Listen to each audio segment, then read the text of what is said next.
로마서 1장 8절부터입니다.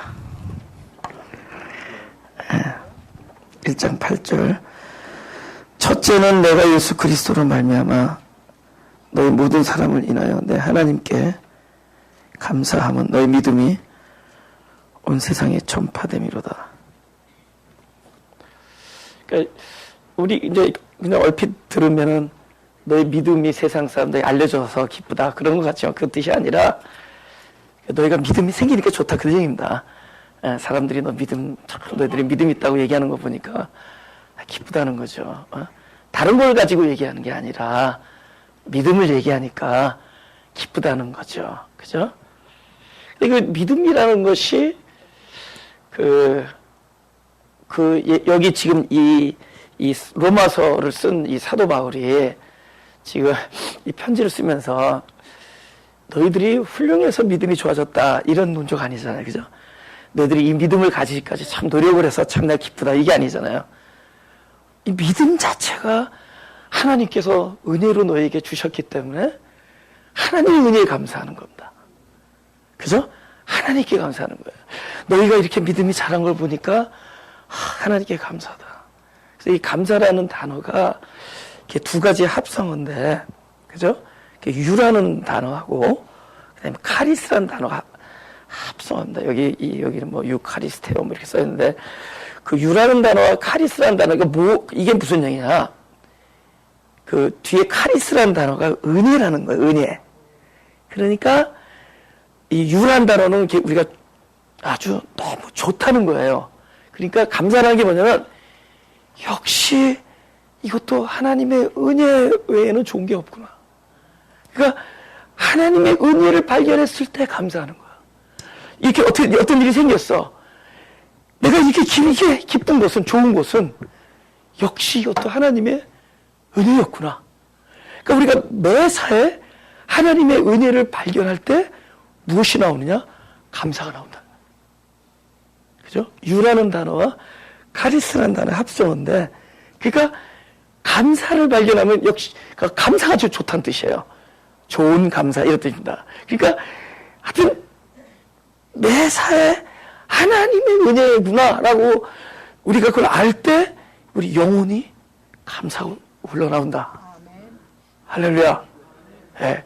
그러니까 이제는 우리가 무슨 일을 하냐면은 인생을 살면서 군데군데마다 하나님의 은혜를 발견하러 다니는 것 같아. 이거 하나님의 은혜구나. 예를 들면 내가 어떤 사람을 이렇게 만났어요. 그래서 막 영혼이 막 나도 사람. 여기 이분도 굉장히 겸손하게 피차가 아니한다 그런 얘기를 써요. 서로가 은혜를 받는다 이 뜻을 씁니다. 그래서 이렇게 서로를 이렇게 은혜를 받을 수 있도록 이 사람 만나게 해준 게 역시 하나님이 하신 거구나. 그러니까 하나님이 하신 걸 발견할 때마다 우리 영혼이 춤을 추는 겁니다. 그게 감사다. 할렐루야, 할렐루야. 이 매사에 하나님이 하신 걸 보는 겁니다. 믿음이 철저히 누구로부터 비롯된 것이냐? 그분의 은혜다라는 거죠. 그래서 우리 요한복음 4장, 이 요한복음 4장 가버나움에 신하가 예수님을 만나러 오는 이야기입니다. 그래서 아들이 고쳐지는 얘기예요. 그런데 아들이 고쳐지는데 여기서 믿음이라는 단어가 두 번이나 등장해요. 두세 번 등장하는데 여기서 말하는 믿음이 아니다라는 걸 알려주려는 거예요. 여기서 말하는 믿음이 진짜 믿음이 아니다. 그죠? 진짜 믿음은 은혜입니다. 은혜. 하나님으로부터 오시는 거예요. 그래서 그걸 제가 지금 이걸 통해서 46절에 4장 46절 제가 읽겠습니다. 예수께서 다시 갈릴리 가나에 이르시니 전에 물로 포도주를 만드신 곳이라 왕의 신하가 있어 그 아들이 가버나움에서 병들었더니 그가 예수께서 유대로부터 갈릴리에 오심을 듣고 가서 청하되 내려오셔서 내 아들의 병을 고쳐주소서 하니 저가 거의 죽게 되었음이라. 예수께서 가라사대 너희는 표적과 기사를 보지 못하면 도무지 믿지 아니하는구나. 그러니까 표적과 기사를 보고 믿는 믿음은 믿음이 아니라는 거죠. 그죠? 그 다음에 신하가 가로되 주여 내 아기가 죽기 전에 내려오소서. 좀 같이 가서 기도 좀 해달라는 겁니다.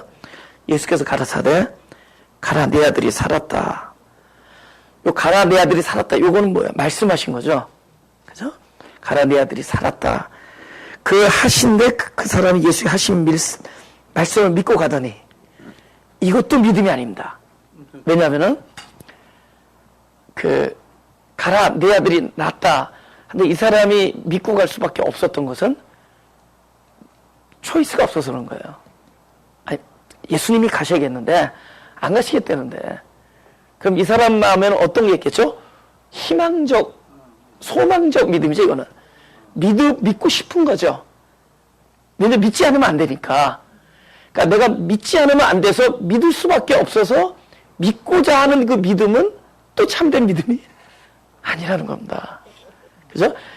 내가 믿을 수밖에 없어. 그러니까 믿고 싶은 믿음은 믿음이 아니에요. 예수님께서 가라, 네 아들 살았다. 그러니까 그냥 믿고 싶은 거야. 그러면서 얼마나 가면서 반신반의하고, 억지로라도 막 매달려서라도 끌고 올 걸 뭐 후회도 해가면서 얼마나 그 마음이 그렇겠어요. 그죠? 그죠? 근데 그러니까 우리가 뭐 소망을 가지고 믿고 싶은 희망, 이것도 믿음이 아니다. 그죠? 그 다음에, 가득 51절. 내려가는 길에서 종들이 오다가 만나서 아이가 살았다 하거늘. 내려가는데 저쪽에서 반대편에서 종들이 오는 거야, 자기 종들이. 애기가 살았대. 그러니까 궁금하니까 그 낳기 시작한 때를 물은즉 어제 제7시에, 오후 1시에요. 어제 7시 오후 1시에 열개 떨어졌나 했다. 근데 그 1시가 뭐였어요? 가라, 네 아들이 살았다 한 말씀과 똑같은 시간이었던 거예요. 그러니까 53절에 아비가 예수께서 네 아들이 살았다 말씀하신 그때인 줄 알고 자기의 온 집이 다 믿음이라. 이것도 믿음이? 아니, 왜 믿음이 아니냐? 거기서는 강아지도 믿죠. 이 정도 되면은. 이 정도 되면은 이 정도 표적을, 이 정도 굉장히 표적이잖아요. 확인하고 믿는 건 믿음이 아니에요. 확인한 거지. 확인된 거잖아, 이거는. 거기서 오는 믿음은 일시적인 흥분입니다.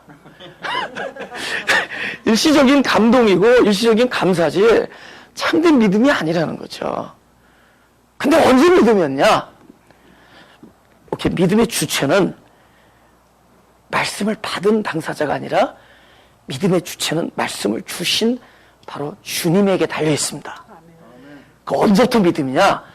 가라 네 아들이 나았다라는 언약을 이 영혼에게, 이 영혼이라는 그릇, 이 어떤 그릇이에요? 심령이 너무너무 애통하고 필사적인 상태 아니에요.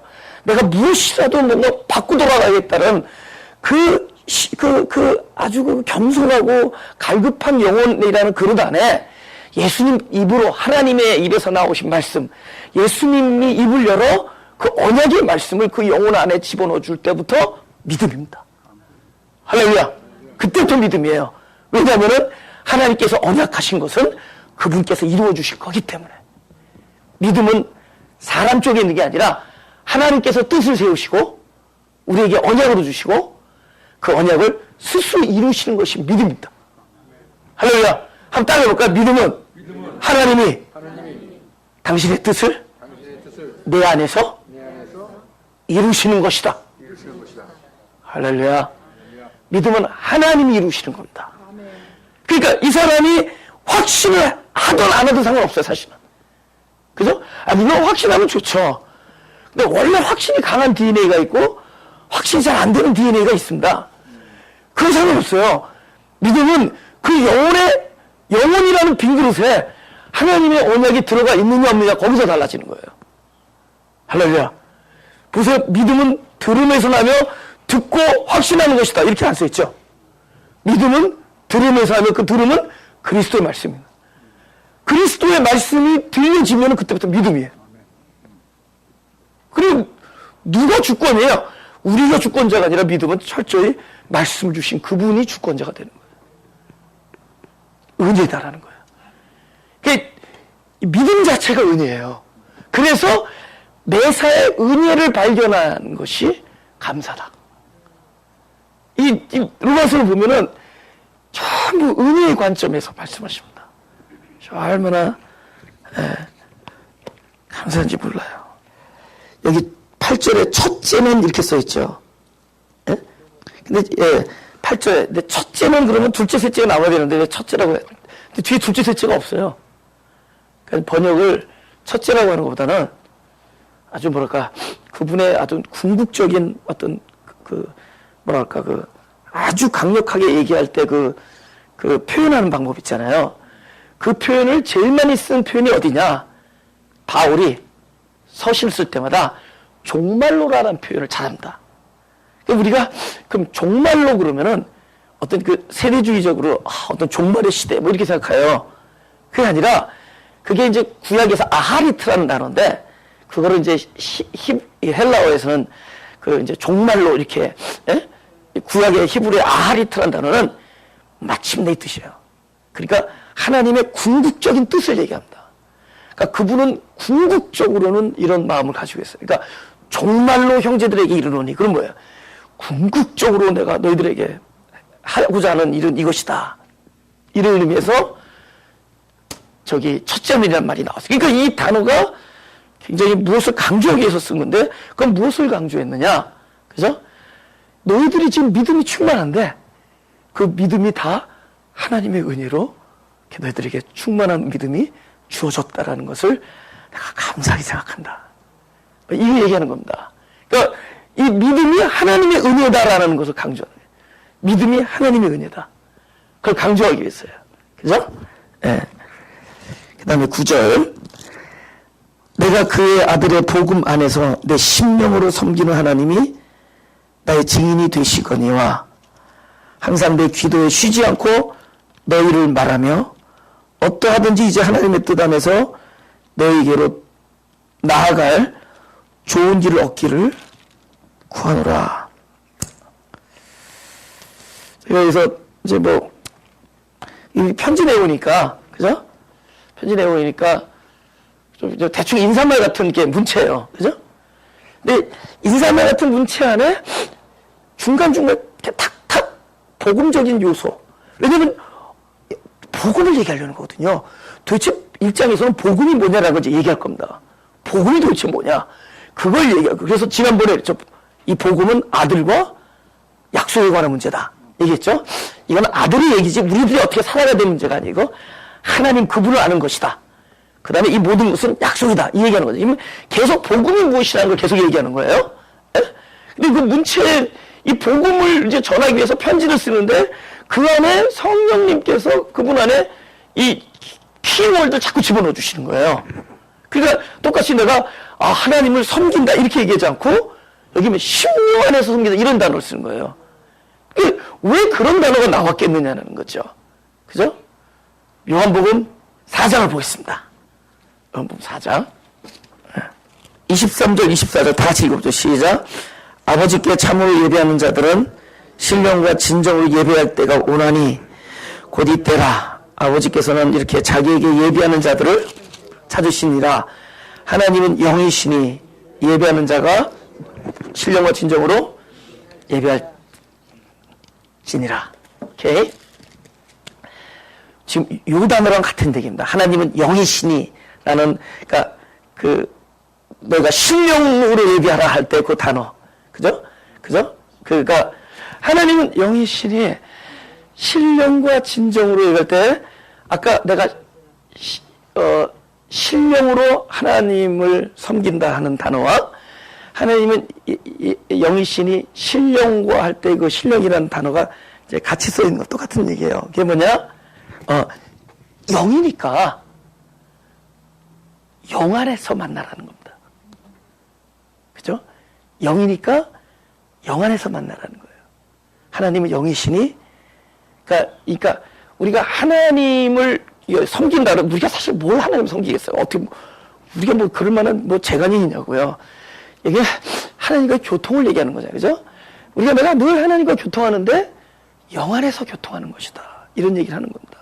이게 하나님과 보통의 나의 관계가 그냥 우리의 어떤 합리적인 어떤 나의 논리와 이성과 어떤 경험과 지식의 수준에서 하나님을 대하다 보면은 어쩌면 그런 눈이 안 뜨여질지도 모르죠. 근데 늘 하나님을 이렇게 영 안에서, 그러니까 엠프뉴마테, 그러니까 성령 안에서 그 뜻입니다. 너희는 하나님은 영이시니 신령과 할 때는 하나님이 영이니까 너희도 영 안에서 교통하라 이겁니다. 그 얘기를 하는 거예요. 예수님께서. 사람들은 예배에 대한 관념을 얘기하는 거예요. 여자는 예배 어디서 드립니까? 예루살렘에서 합니까? 이스라엘에서 합니까? 그런 종류의 예배가, 이제는 예배가 뭐냐? 영과 영 안에서 교통하는 것이 예배다. 이 뜻입니다. 그럼 그것은 항상 진리가 있을 것이다. 신령과 진정, 진리가 있다라는 겁니다. 예? 근데 늘 하나님을 영 안에서 교통을 하다 보면은, 그죠? 이제 우리가 눈으로 보이는 세계가 있고, 그 진리의 세계가 보이겠죠. 꼭 이렇게 성경을 쪼개고, 뭐 성경을 해석하는 뭐 이런 걸 떠나서, 어떤 때로는 우리가 평소 때 그냥 지나쳐버릴 것 같은 것들을 보겠죠. 하나님이 나를 바라보듯이, 또 나도 어떤 사람 바라볼 때 비슷하게 보는 눈들이 생기겠죠. 우리 하트가 그렇게 되겠죠. 하나님이 나를 불쌍히 여기듯이 우리도 어떤 사람을 불쌍히 여기겠죠. 하나님이 나를 용납하듯이 나도 그 용납하는 눈이 생기겠죠. 그게 영 안에서 하나님과 계속 교통을 하면은, 그는 이 복음이 이제 능력이라는 말이 나오는데, 그 능력 안에 있다는 겁니다. 이 능력이 어디서 오는 거냐? 바로 그분으로부터 오는 거기 때문에 우리의 어떤 이런 한계를 뛰어넘는 놀라운 그 세계가 있다는 거예요. 그 세계가 있다는 겁니다. 그죠? 우리가 보고 듣고 하는 거기서 판단하는데 머무르지 아니하고, 무엇인가 그 하나님의 이게 그분의 그 움직임, 그분의 활동, 그분의 뜻, 그분의 섭리, 이런 것들이 영 안에서 읽혀질 수 있다는 거예요. 할렐루야. 그러니까 점점 사도 바울이 어떤 관계가 돼가느냐? 하나님을 신령으로 섬긴다 할 때, 신령하게 섬긴다라는 그 섬김은 바로 영 안에서 교통한다 라는 겁니다. 때로 우리가 아주 지극히 종교적이 될 때가 있죠. 행위적일 때. 행위적인 거는 사람에게는 인정받을지 모르지만 영적으로 진보하지 않을 수가 있습니다. 우리 영적으로 진보돼야 돼요. 우리 좀 더 그분의 성품 안에서 진보돼야 됩니다. 그분의 성품 안에서 점점 살아나가야 돼요. 그래서 더욱더 그분을 알아야 됩니다. 더욱더 알게 해주실 거예요. 그래서 그것에 우리 눈이 떠지기 때문에, 어떤 분이 제가 늘 성경은 이런 얘기 했다 그러잖아요. 그 성경은 우리가 읽는 것이 아니라, 우리가 찾는 것이 아니라, 성경은 보여지는 거고 우리에게 발견되어지는 것이라 그러는데, 오늘 차 타고 오는데 집사님이 그러는 거예요. 헤르만 헤세의 책을 읽었는데, 헤르만 헤세가 100년 전에 그런 얘기를 했다는 거예요. 진리는 찾는 것이 아니라 발견되어지는 것이다. 그러니까 내가 카피한 게 돼버렸어. 헤르만 헤세가 이렇게 얘기했다는 거예요. 근데 그 말이 맞아요. 너희는 이게 하나님을 신령과 진정을, 하나님 신령 안에 그분을 섬긴다라는 것이 신령한 몸으로 그러니까 신령한 섬김, 영 안에서의 섬김, 그분 영 안에서 교통이 있다 보면은 이게 발견되어진다는 거죠. 그죠? 마치 지나가다가 보물이 발견되어지듯이 보인다는 거예요. 그게 축복이에요. That's blessing. 그리고 그게 은혜라는 거죠. 발견되어진다는 거죠. 그죠? 그래서 사도 바울이 편지 내용 중에 툭툭 나오는 게 그 진리가 뭐냐? 이제 하나님과 우리 사이의 관계는 영 안에서 점점 이루어지잖아요. 할렐루야. 근데 그러기 위해서 우리의 겸손함, 깨어짐, 그죠? 예. 저 LA 교회에 오면은 어느 목사님이 그런데 가끔 어떤 목사님들이 그러세요. 이 설교 알아듣고 아멘하냐고. 그래서 알아듣는다고. 예, 알아듣고 아멘하는 거라고. 그래서 그래요? 그래서 겸손한 사람이 알아듣는다고. 겸손한 사람이 말씀을 받는 겁니다. 아래서 받는 거죠. 낮아져서. 겸손한 영혼이.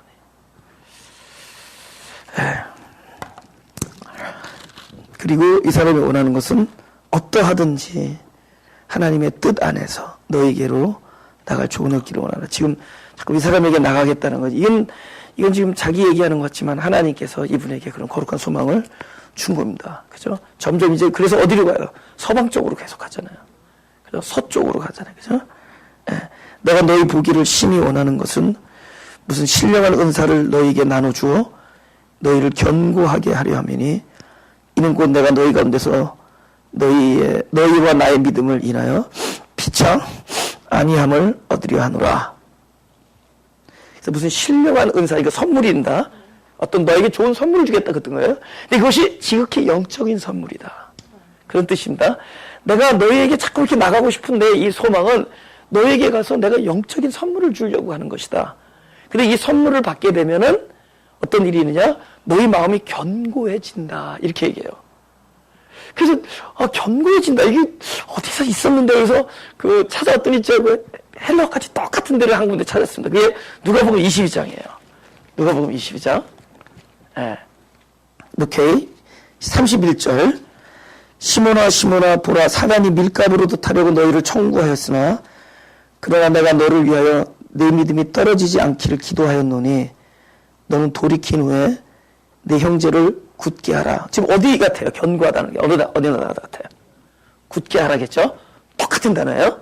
그럼 이제 그 예수님께서 이런 거야. 야 베드로야, 사단이 너를 지금 막 밀가부로 타려고 하는데 내가 너를 위해서 기도했다. 그래서 근데 내가 너를 위해서 기도한 결과는 어떻게 될 것이냐? 네 믿음이 견고해질 거다. 이 뜻입니다. 돌이킨 후에. 근데 문제는 돌이킨 후에 이렇게 돼요. 그죠? 돌이킨 후에. 예. 그죠? 돌이킨 후에. 그러니까 예수님은 그 순서를 정확하게 얘기해 주고 있습니다. 그죠? 내가 너를 위해서 기도했더니 네가 돌이킨 후에 형제를 굳게, 견고케 하는 일들이 생길 것이다. 그건 자기 안에 있는 영성이죠. 앞으로 이제 이 베드로 안에 생길 엄청난 견고한 영성이 이제 예언되어지는 겁니다. 그죠? 그러면서 형제한테 물러가는 거니까. 근데 네가 돌이킨 후에, 야, 믿음이 떨어지지 않기를 위해서 기도했다. 이렇게 해요. 내가 너 믿음이 떨어지질 않기를 기도해야 하니까 그 결과로 네가 그러니까 믿음이 떨어지지 않으면 돌이킬 일이 없어야 되지 않겠어요? 기도를 했으면은 적어도 다른 분도 아니고 예수님께서 기도했으면 이 사람 돌이킬 일이 없어야지. 그죠? 한 바퀴 돌지 않게 해줘야지. 근데 하여튼 그렇게 얘기하니까 이 사람은 다른 건 안 들리고 믿음 안 떨어지고 막 굳게 한다고 막 이런 얘기가 들리고 뭐 예수님께서 친히 기도해 주신다니까 힘이 막 용솟음 칠 거 아니에요. 그러니까 준비 안 했던 말까지 하는 거야. 오게 간다 해도 죽는 데까지 간다 해도 난 당신 따라가겠습니다. 이런 얘기를 하는 거예요. 그죠? 이것은 하나님의 입에서 나오는 말씀이 아니라 자기 배짱에서 나오는 얘기죠. 그죠? 자기 어떤 기질에서 나오는 얘기죠. 오케이, I'm ready to die for you. I'm ready to. 난 준비되어 있습니다. 당신을 위해서 죽을 준비가 됐습니다. 이런 얘기예요. 그죠? I'm ready to die for you. 당신을 위해서 죽을 준비되어 있다. 이 정도예요. 근데 그렇게 말할 때 본인이 거짓말한 건 아니죠. 거짓말하는 건 아니죠. 굉장히 확신하게 얘기했죠. 근데 이 세상에서 자기를 제일 모르는 자가 누군 줄 아세요? 자기다. 자기가 자기를 모르는 거예요. 신앙은 그것부터 깨는 겁니다. 그죠? 그러니까 그렇게 얘기하니까 예수님은 네가 닭이 울기 전에 나를 3번 부인할 것이다. 이렇게. 그럼 예수님의 기도가 되게 영험하지가 않으신가 봐. 예수님께서 친히 기도하셨는데 닭이 울기 전에 3번이나 부인하냐는 거죠. 제가 지금 굉장히 중요한 말씀을 드리려고 합니다. 이거 사도 바울이 내가 너에게 신령한 은사를 주려고 하는 거다. 이게 뭐냐면, 그러니까 신령한 선물, 영적인 선물을 주려는 거다. 근데 이 선물을 가지게 되면은 너의 신앙이 견고케 되는 일들이 있다. 이런 얘기입니다. 예수님이랑 하는 얘기가 똑같아요. 내가 너를 위해서 믿음이 떨어지지 않게 기도했더니 네가 돌이킨 후에 형제를 굳게 할 것이다. 이런 얘기를 하는 거예요. 그러면서 하는 얘기가 네가 3번 나를 부인하는 일이 곧 있을 것이다. 그래요. 이 사람이 3번 부인했을 때 아주 결정적으로 느꼈던 게 2단어, 2글자. 뭐겠어요? 절망을 가졌을 거예요, 이분이요. 이분이 굉장히 절망했을 거 아니에요, 그죠? 제가 무슨 말이냐면, 복음이 우리에게 뿌려졌을 때 반드시 찾아오는 컨시퀀스를 얘기하는 겁니다. 절망이라는 별로 우리가 원하지는 않지만 절망이라는 프로세스를 통해서 우리를 돌이키게 해준다는 겁니다. 무엇에 대해서 절망하느냐? 한 분 외에 모든 것에 대해서 절망해요. 오로지 그리스도 외에 모든 것에 대해서 절망케 하는 역사가 언제 일어나죠? 내가 너에게 신령한 은사를 나눠주면은 이런 것들이 너에게 따라온다는 얘기입니다. 절망을 통해서 믿음이 오히려 굳어지고 견고해지고, 근데 절망 중에서도 제일 심각한 절망이 지난번에 제가 얘기했는데요. 어디에 대한 절망이라 그랬죠? 사역적 절망. 사역에 대한 절망. 예를 들면은 자기 자신의 본능에 대한 절망은 평소 때도 하잖아요. 그죠? 자기 자신, 어떤 인간이 무엇이냐에 대한 절망을 하잖아요. 근데 그건 좀 덜 힘들어. 왜냐면은 뭐 나만 그런 게 아니라 다 그러니까. 그죠? 또 하다 보면 사업이나 무슨 어떤 목표에 대한 절망, 이런 것도 다른 사람도 다 하잖아요. 근데 사람이 제일 힘든 게 뭐냐? 힘든 게 뭐냐? 내가 이 땅에 왜 부르심을 입었는가를 발견되었을 때 사람은 무엇을 그냥 사역에 대한 소망을 갖습니다. 내가 이 땅을 살아가는 목적, 부르심의 목적이 무엇인지를 깨달았을 때 이 안에서 뭐냐? 사역에 대한 소망이 생겨요. 아, 내가 살아온 모든 이유가 이것 때문이었구나. 내가 전에 이런 아픔을 거치고 이런 걸 경험하고 했던 모든 게 지금 이러한 사역의 부르심이 있어서 내가 말한 사역은 뭐 사역자만 하는 사역이 아니라 각자 하나님이 부르신 자들의 부르심의 목적을 얘기하는 겁니다. 그 부르심의 목적 자체에 대해서도 절망을 거쳐야 돼요. 근데 그 사역이 절망될 때 얼마나 비참하냐? 예를 들면은 제가 모든 여태까지 나의 어떤 간증이나 테스티모니가 지금 여기서 하나님의 말씀을 전하는 사람이잖아요. 근데 어느 날 어떤 순간이 왔느냐? 말씀을 도무지 전할 수 없는 상황이 왔다 어찌자고요. 사역에 대한 절망. 그때 제 마음이 어떻게 했어요? 그죠? 그때는 죽고 싶어 죽지도 못할 거예요. 그죠? 사역에 대한 절망. 내가 이렇게 살아온 모든 이유가 이건데. 근데 이 사역에 대한 절망이 나에게 딱 왔을 때 그야말로 모든 것에 대한 절망이죠. 이거를 뭐죠? 총체적 절망이라고. 좌절. 총체적 좌절. 내가 볼 때 베드로가 그 절망이 너무 커. 베드로는 절대로 그 이후에 삼계탕을 못 먹었습니다. 베드로는 절대로 치킨을 못 먹었어. 그 생각날 거 아니에요. 그 쌀의 아픔이 생각날 거 아니에요. 그죠? 그 절망. 근데 그 절망까지 가야지, 그죠? 꼭 깨우면서 뭐가 임한다 그랬어요? 빛이 임하잖아요. 늑대가 울어버리지 않고 닭이 울어버렸단 말이에요. 자기 절망이 끝까지 간 지점에서 뭐가 울어버리죠? 빛이 임하요. 빛이 언제 임해요? 가장 깜깜한 곳에 임하는 거예요. 빛은 움직입니다. 어디를 향해서 움직이죠? 흑암을 향해서 움직여요. 하나님 나라의 생명적 요소들은 항상 결핍된 곳을 향해서 나갑니다. 똑같잖아요, 우리도. 물이 없는 곳에, 물이 계속 이 안에서 삼투압 이런 것도 다 그런 거잖아요. 그죠? 계속 그쪽에 필요하는 곳, 그쪽을 원하는 곳, 그쪽이 결핍된 곳을 흘러가잖아요.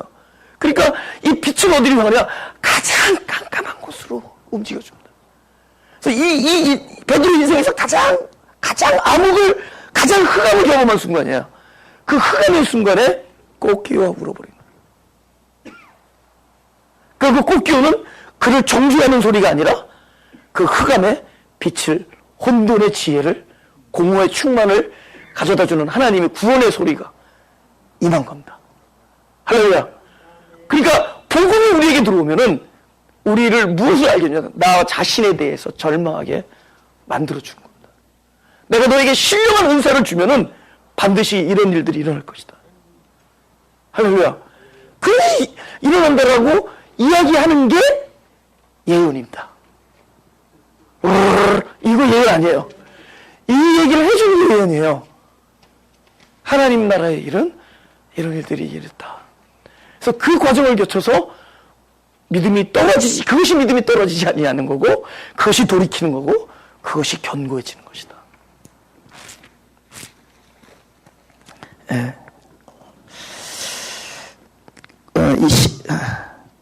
12절에 이는 곧 내가 너희 가운데서 너희와 나의 믿음을 인하여 피차 아니함을 얻으려 함이라. 그래서 그 신앙이 서로 뮤추얼한 겁니다. 그러니까 서로 상호적인 건데, 이 복음을 전하는 분이, 복음을 전하는 이 사도의 직분이잖아요. 그죠? 그죠? 이 사도의 직분, 그러니까 하나님의 어떤 그 생명의 어떤 그런 말씀을 이제 대변하고 이제 이런 사람이 항상 어떤 자세여야 되느냐? 함께 살아나자라는. 내가 사는 것이 곧 당신이 사는 것이고, 또 당신들의 믿음이 성장하는 것이 나도 함께 성숙해지는 것이다라는 그런 마음을 할 때, 그것이 예수님의 마음이시겠죠, 그죠?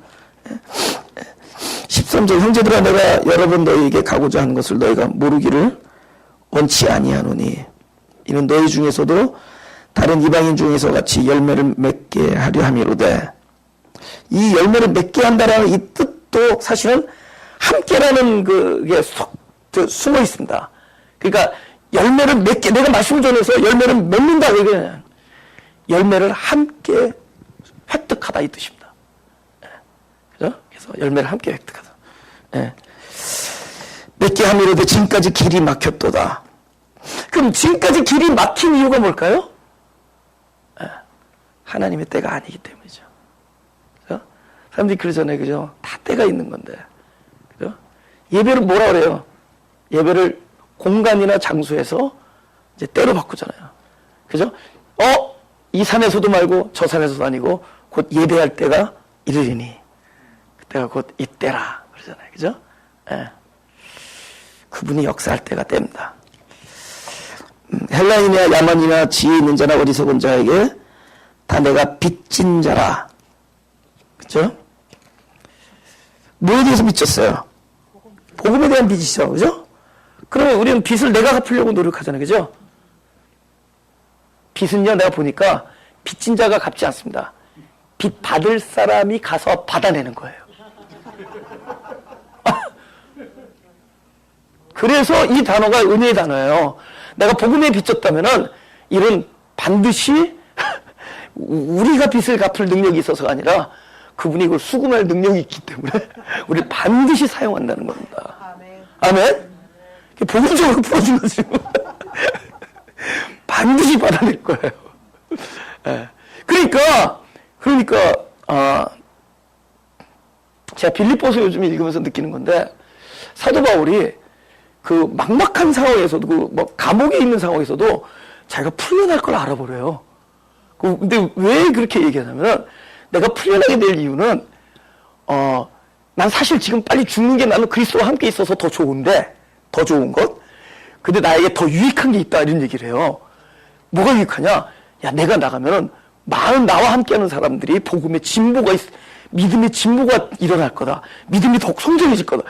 그러니까 내가 더 좋은 거는 지금 죽고 싶은 건데 나에게 더 유익한 일들이 있을 것이다. 그 순간에 내가 별로 건강에 염려가 안 되는 거예요.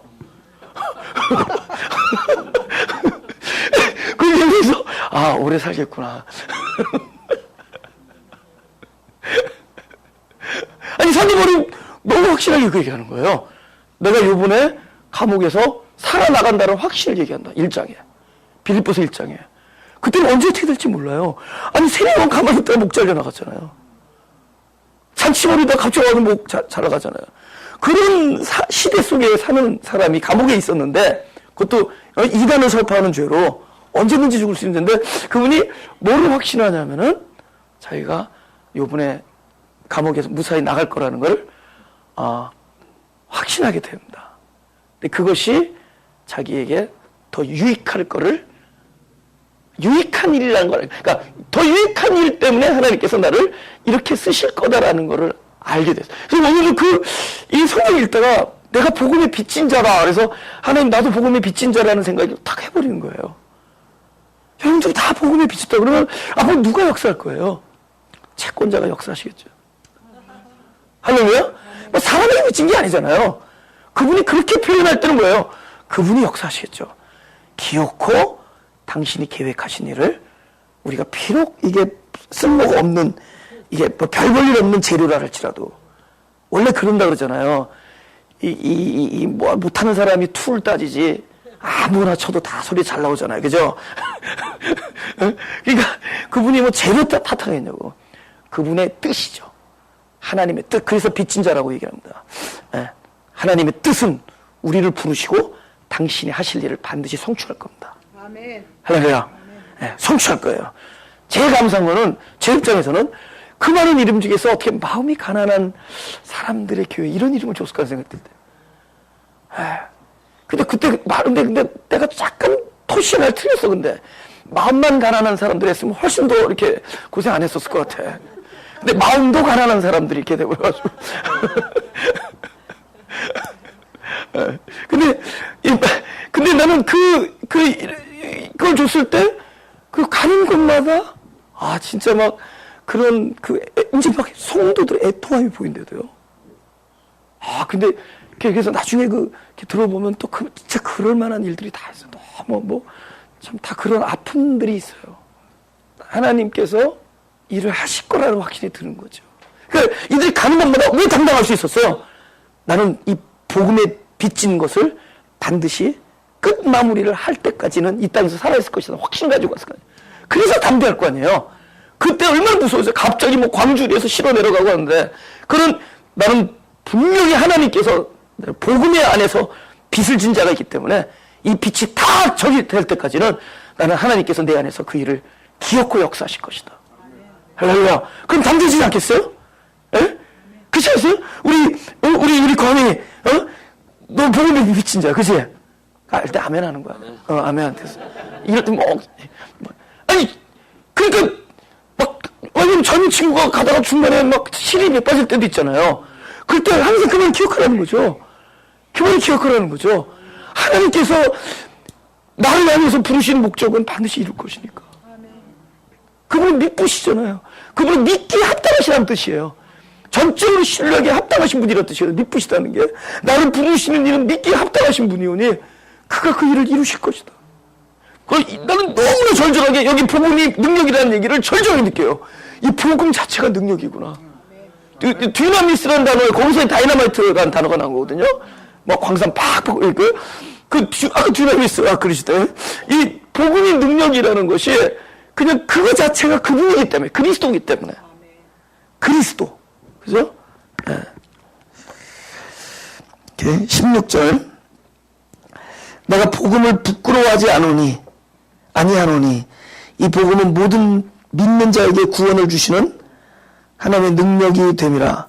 첫째는 유대인에게요, 또한 헬라인에게로다. 그죠? 우리 요한일서 찾겠습니다. 5장.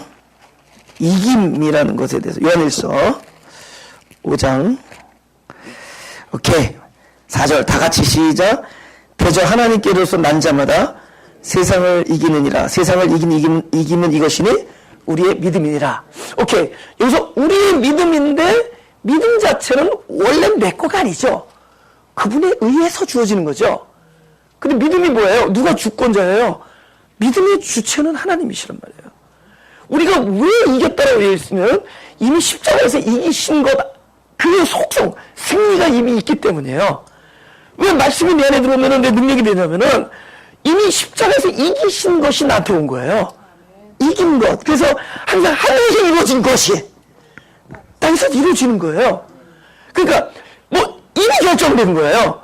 우리가 축구 시합 볼 때 재방송 보면은 2대1 역전한 게임 있잖아요. 1대0으로 지고 있는 데서 우리는 지금 팝콘 먹으면서 보죠. 오히려 그 극적인 나중에 그 반전을 기대하면서 사실 그런 거란 말이죠. 십자가에서 승리했다는 거예요. 예수께서 이겼다 그러신 거잖아요. 그죠? 이미 나중에 로마서도 보면 알겠지만 하나님께서 영화롭게 하셨어요. 벌써. 우리는 영화로움을 가지고 갈망하지만 하나님 입장에서 하나님께서 우리를 부르시고 의롭게 하시고 영화롭게 해버리셨어요. 그러니까 하늘에서 이루어진 것이 말씀이 내 안에 들어오는 게 믿음이에요. 그러니까 하늘에서 이루어진 컨텐츠를 가지고 그 말씀이 내 영혼에 떨어지면 그게 믿음이다. 그 믿음 자체는 그냥 이미 이긴 얘기입니다. 그래서 여기서 있잖아요. 우리의 이기는 이것이니 믿음이니라. 그분이 주권자이기 때문에. 그죠? 마가복음 11장 24절. 우리 다 같이 11장 24절. 시작. 그러므로 내가 너에게 말하노니 무엇이든지 기도하고 구하는 것은 받은 줄로 믿으라. 그리하면 너에게 그대로 되리라. 오케이. 기도하고 구하고 있는 건 현재고 받은 줄은 이미 과거입니다. 그리고 너에게 그대로 되리라는 미래예요. 그러면은 항상 우리가 현재 기도하고 있는데 내가 현재 기도하는 거가 이미 과거에 이루어진 거예요. 그러니까 이루어지지 않은 걸 기도하는 건 기도가 아니라는 거죠. 하나님 안에서 이루어진 것들이 내가 현재 구하고 있는 게 기도죠. 그것이 그대로 될 겁니다. 그러니까 항상 이김을 전제하고 시작하는 거잖아요. 그래서 믿음 안에는 이 능력이 포함됩니다. 복음의 능력이라는 거죠. 그죠? 이겼다라는 거예요. 십자가에서 다 이루시고 이긴 겁니다. 그죠? 우리가 뱀의 꼬리를 들 수 있는 것은 뱀의 머리를 제압하신 그리스도가 십자가에서 그 일을 하셨기 때문에 꼬리를 드는 거예요. 그 머리를 제압한 일이 없다면 어떻게 뱀의 꼬리를 들어요? 그냥 물려 죽죠. 우리가 뱀의 꼬리를 무사히 들 수 있는 것은 뱀의 머리를 십자가에서 박멸하셨기 때문입니다. 제압했어요. 예. 그러니까 우리가 이제 성화에 대한 갈등이 있잖아요. 이 믿음의 문제지, 예? 우리의 어떤 헌신이나 노력이 부족해서가 아닙니다. 왜냐면 이루어주신 일이 내 말씀으로 들어오면서 이런 똑같은 거예요. 똑같은 거예요. 받은 줄, 이미 되어진 것을 내가 막 이 안에서 열렬하게 소망하고 소원하고 내가 막 그것을 막 간구하고 막 갈망하고 있는 상태가 현재라면은 이미 나의 성화는 영원하게 한 일은 이미 이루어졌다는 거죠. 그러지 그것이 그대로 되려 똑같은 얘기잖아. 네가 기도하고 구하고 있는 것은 이미 받은 줄 믿으라. 그리하면 그대로 되리라. 지금 현재 나의 성화가 내 경험은 안 돼요. 그러나 내가 적어도 그걸 간구하고 있다면 이것은 이미 십자가 골고다에서 이루어진 일이죠. 그래서 복음은 바로 이런 내용들이잖아요. 네가 없는 일을 하는 것이 아니라 성취된 일을 구하는 일이고, 그래서 능력이라는 거죠. 그러니까 이 사람이 신령한 은사, 선물이다. 선물이니까 선물이지. 이걸 들고 나서 더 무거운 짐을 져야 되는데 이게 무슨 선물이에요? 그죠? 얼마나 우리가 이 종교 안에서 얼마나 우리 무거운 짐들이 많았냐고요. 그쵸? 무거운 짐들 많잖아요. 근데 나중에 보면 그것이 나에게 복된 소식이 아닌 일에 우리가 너무나 낑낑거리면서 애를 썼던 일들이 너무 많아. 그것이 하나님을 기쁘게 하는 일이라고 생각하고. 예수께서 십자가에서 피를 흘리신 이유는 바로 승리를 우리 말씀 안에다 집어넣어주기 위해서. 주인공께서 하시는 말씀이 그냥 다 이겼다잖아요. 이루었다. 이루었다가 우리 영혼 안에 들어오는 거예요. 그럼 뭐가 되면 막 갈망이 일어나죠. 그리고 자기 자신을 쪼개죠. 왜? 이 일이 나로부터 비롯된 것이 아니라 철저히 위로부터 내렸던 걸 알게 하기 위해서 내 가슴을 쪼개죠. 그리고 내 자신을 아주 절망과, 그죠? 아주 그 곤고함 속에 놔두죠. 그리고 더욱더 그분의 강림하심을 소망하게 되고, 그것이 내 영혼에 충만할 때 언젠가 그렇게 되어지는 것들을 보게 됐죠. 할렐루야. 지금 저와 여러분 무엇을 갈망하고 있어요? 저는 성화를 굉장히 갈망해요. 저는 그 하트, 그 심장을 되게 갈망해요. 근데 내가 이걸 갈망하고 있다는 건 뭐가 있죠? 이미 그렇게 되어진 일이 벌써 예비되어 있다는 거죠. 전 그걸 알아요. 내가 지금 소원하고 있는 것은 하나님께서 이미 다 주신 겁니다. 그것이 언젠가 땅에서 이루어질 날이 오겠죠. 그러나 적어도 중요한 것은 받은 것을 이미 지금 현재 구하고 있다는 거죠. 우리가 지금 무엇을 구하고 있습니까? 그죠? 그 구하고 있는 것은 이미 가지가. 그래서 이 복음은 능력입니다. 복음은 이루어진 거기 때문에 능력이에요. 그죠? 앞으로 이루어질 거라면은 우리는 항상 불안하겠죠. 어디다 투자해야 될지 몰라. 복음에 투자해야 될지, 복음에 투자해야 될지. 근데 이것이 이루어진 일이기 때문에. 이루어진 일이에요. 이미 다 이긴 일이기 때문에. 그죠? 요것만 하고 마찬가지죠. 17절. 다시 시작. 복음에는 하나님의 의가 나타나서 믿음으로 믿음에 이르게 하나니 기록된 바 오직 의인은 믿음으로 말미암아 살려내는 것같아. 이건 너무 길어서 다음 주에 합시다. 하는데 여기서 복음에는 또 뭐가 나타난다고요? 의가 나타나. 그럼 그 의가 뭘까요? 그리스도. 그러니까 복음에 있는 모든 요소는 다 그리스도를 얘기하는 겁니다. 의, 능력, 에? 또 지난주에 아들, 약속. 좀 복음이 된 얘기잖아요. 그죠? 복음이 곧 아들과 약속에 관한 것이다. 그죠? 이 모든 것들은 그리스도를 얘기하는 겁니다. 그래서 우리가 복음이 나올 때마다 그리스도가 나타나게 됐고, 그리스도가 나타나는 일은 방법, 믿음에서 믿음을 전해. 이거 다음 주에 우리가 하겠습니다. 기도하겠습니다. 하나님께서 하시는 모든 말씀이 나에게 그야말로 복된 소리가 되게 하여 주옵소서. 모든 것이 복음이라면은 이 모든 것은 당신의 약속이요, 당신의 뜻인 것을 믿습니다. 우리 안에 일어나는 모든 간구함과 우리 마음에 일어나는 모든 소망이 하나님께서 복음으로 우리에게 주시되 이미 이긴 승리라는 것을 믿사오니 곧 그렇게 되기 전일지라도 항상 복음 안에서 하나님께 감사할 수 있는 우리가 되게 하여 주옵소서. 이 모든 것이 은혜임을 알게 해주시고 우리의 삶 자체가 다 하나님의 뜻 안에 있다는 것을 알게 하시고 우리가 상황을 뛰어넘는, 지각을 뛰어넘는 평강을 경험하게 하여 주옵소서. 하나님, 우리가 때로는 마음이 격동하고 마음이 우울해질 때라도 우리가 진짜 바라봐야 될 것은 이미 골고다 십자가에서 이루신 예수 그리스도의 승리와 그분의 이루심이지 우리의 느낌이 아닌 것을 알게 하시고 항상 승리 안에서 참된 평강과 희락을 누리는 우리들이 되게 하여 주옵소서.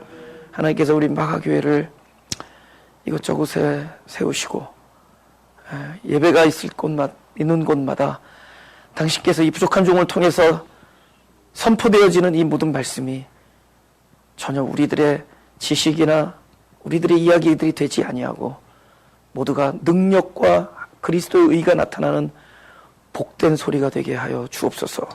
가는 곳마다 복음을 전하게 하시고 복음 때문에 피차 안위함을 받는 일이 있게 하시고 복음 때문에 열매를 함께 얻는 놀라운 축복들이 있게 하시되 이곳에 모여있는 심령이 가난한 사람들에게 떨어진 하나님의 말씀이 전부 약속이 되어서 그대로 이루어지는 놀라운 축복이 되게 하시고 그 가정을 하나님 나라의 도구로 사용하여 주옵소서.